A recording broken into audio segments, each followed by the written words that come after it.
Otep, cher Camille, je vais faire un partage aujourd'hui en ce qui concerne l'imposition des mains. J'ai eu très récemment un commentaire d'un abonné qui m'a raconté un peu son expérience en ce qui concerne l'imposition des mains.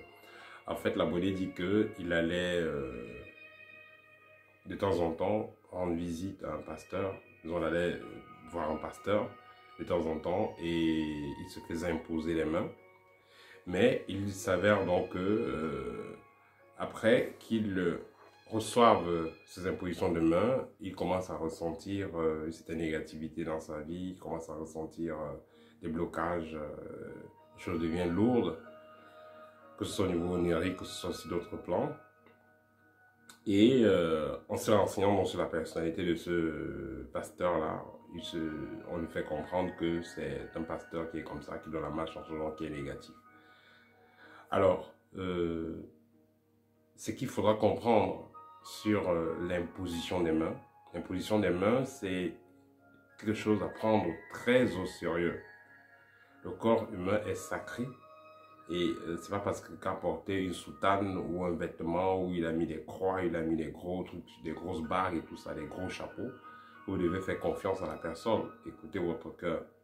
C'est pourquoi la vision de notre école est que l'étudiant soit capable lui-même de résoudre ses problèmes, d'activer en tout un chacun cette capacité-là, cette lumière-là qui va lui servir à réaliser sa mission de vie. Parce que on ne vient pas sur Terre comme ça, chacun vient sur Terre avec quelque chose d'assez particulier qui va lui permettre de résoudre sa mission de vie. Chacun a une capacité, chacun a un pouvoir spirituel spécial. Peu importe les problèmes que vous avez, peu importe les difficultés que vous avez en vous d'abord la lumière nécessaire pour pouvoir vous éclairer. Vous avez en vous la solution de vos problèmes. Donc, allez donc se prosterner, se mettre à genoux, dire à quelqu'un de vous imposer les mains pour résoudre votre problème, vous donner cette lumière. C'est un acte de faiblesse, un acte de soumission. Les gens qui vont vous imposer les mains, la plupart de ces gens-là que vous allez retrouver dans les églises, que ce soit maîtres spirituels, que ce soit dans les sectes, ceux qui vous imposent les mains, vous ne savez pas à quoi ces personnes sont connectées. Vous ne savez pas à quel type d'entité ces gens sont connectés, à quel type d'égrégore ces gens sont connectés. Quand vous allez vous mettre à genoux devant quelqu'un qui est dans une loge X ou Y, il vous connecte directement à l'égrégore de sa loge. Déjà, il faut comprendre, quand vous êtes déjà dans une loge, même si quand vous commencez à faire des prières, vous commencez à méditer, vous entrez en résonance directe avec cet égrégore-là. Et ces entités-là vont se mettre à travailler. Et si vous êtes dans une loge éthique, vous avez été programmé automatiquement pour servir, pour apporter de l'énergie. Donc, si ces pasteurs-là vous imposent dans les mains et vous vous sentez fatigué, ensuite vous sentez la marche, vous sentez que vous êtes mal à l'aise, c'est parce que on vide vos énergies. Ça, c'est dans un cas, on vide vos énergies. Mais il y a des cas où d'autres personnes, même certains pasteurs, certains mystiques, vont vous imposer les mains. Ils auront des bonnes intentions, hein? Ils auront les bonnes intentions, ils auront envie de vous aider. Mais ce ne sera pas de l'aide, ce sera comme un poison. Pourquoi? L'énergie que la personne a, qui le sert dans ses activités, peut être pas du tout positive pour vous. Quelqu'un peut manger des carottes, c'est bon pour lui. Mais vous mangez des carottes, ça vous dégage une allergie et ça vous crée des problèmes. Donc chacun a sa particularité. Il sera donc mieux que vous appreniez à résoudre vos problèmes vous-même. Vous allez vers un mystique, c'est pour qu'il vous donne les clés, il vous explique qu'est-ce qui vous arrive, il vous donne les clés. C'est pas que, voilà, c'est lui, son énergie qui va venir vous guérir de façon directe. C'est pas forcé que ce soit comme ça. C'est vrai que s'il y a un initié dans une haute fréquence vibratoire, si il est dans un plan matique, il peut utiliser ses énergies pour guérir autrui. Mais là, il faudra qu'il soit capable de bien interpréter les énergies d'autrui et qui sache où toucher, qui sache exactement que faire, qu'est-ce qu'il devra faire. Parce que le corps humain est sacré, comme j'ai dit tantôt. N'importe qui ne doit pas tripoter vos énergies. Parce que si on touche vos énergies n'importe comment, vous allez vous ressentir très mal par la suite. Ça fait plus de mal que de bien. Je me rappelle une expérience que j'ai vécue personnellement. Il y a de cela 3 ans. J'étais allé dans un stage où on fait des pratiques énergétiques et tout ça. Et j'ai rencontré une dame. Plus tard, elle m'a invité dans son salon de yoga et massage. J'y suis allé pour voir comment ça se passe, sa méthode de travail. Et puis elle m'a proposé de faire un massage. Elle est OK. Elle a fait le massage. Je vous assure que les 2 jours qui suivaient, là, j'étais pas du tout en forme. J'étais pas en forme. Je me suis senti très lourd. C'est comme si on avait versé la boue sur mon corps. C'est ça qui m'a fait bien comprendre que cette histoire de se faire toucher là, c'est pas du tout correct. J'ai rencontré un grand initié à l'époque, dans la zone de l'Est. Et pour le rencontrer, il imposait à ceux qui veulent le rencontrer de faire une dizaine de jours de purification. Juste pour le rencontrer, juste pour l'approcher. C'est pareil avec une autre dame que j'ai rencontrée aussi dans la zone de Kribi.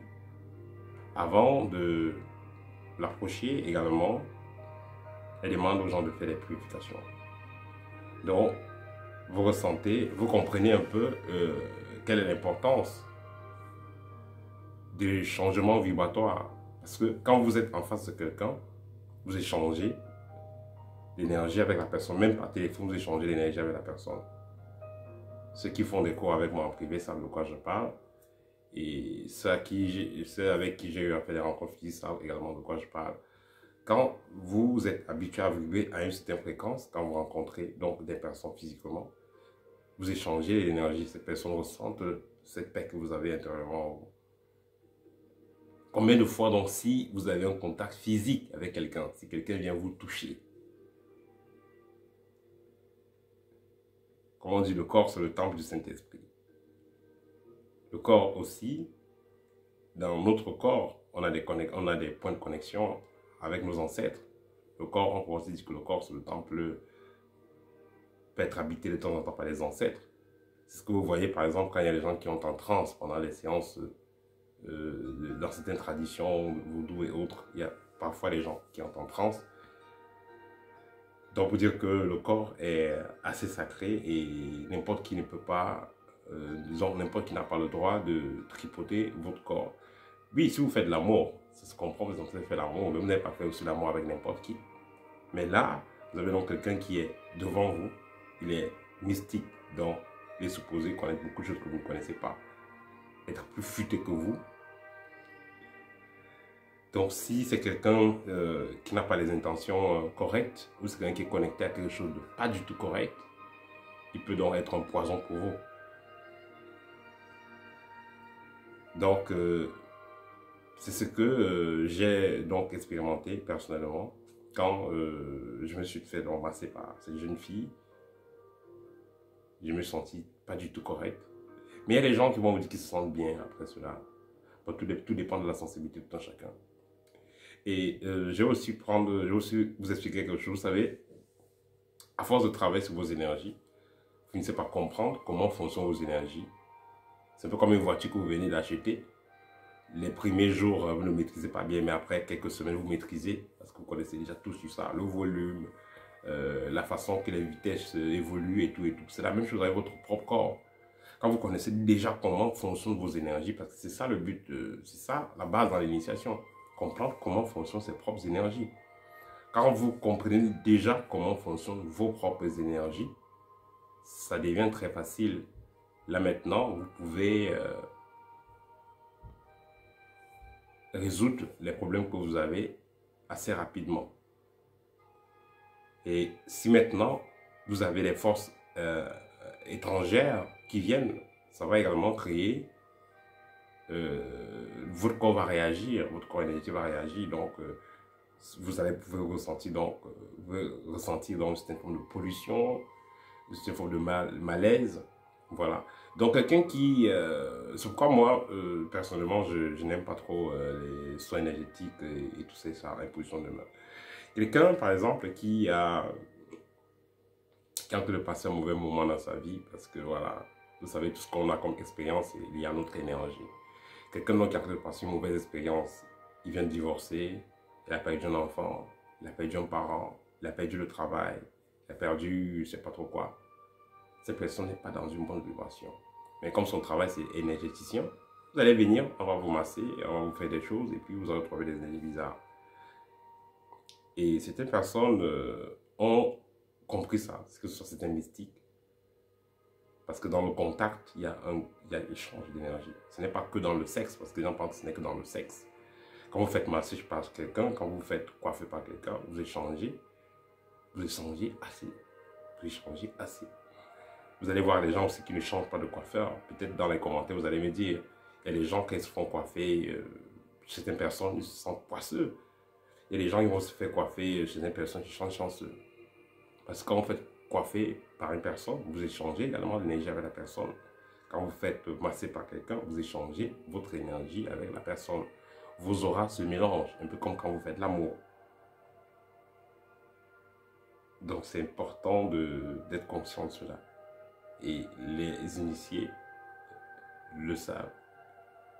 Il y en a qui ne sont même pas initiés, mais qui le savent. Parce qu'ils observent bien. Parce que la force de l'initié, c'est l'observation. Voilà, c'était tout pour aujourd'hui. Partagez, ça va aider. Likez, commentez. Donc, est-ce que vous avez déjà donc eu des expériences étranges après vous être fait masser quelque part? Est-ce que vous avez eu des expériences étranges après avoir reçu des impositions de main? Est-ce que vous avez également eu des expériences étranges ou des sensations étranges après vous êtes fait coiffer chez une personne? Donc ça, c'est la question que je vous pose à vous, chers abonnés. Au TEP et à très bientôt. N'oubliez pas de me recontacter si vous avez besoin d'une consultation. Ça se passe en privé, bien entendu. Au TEP.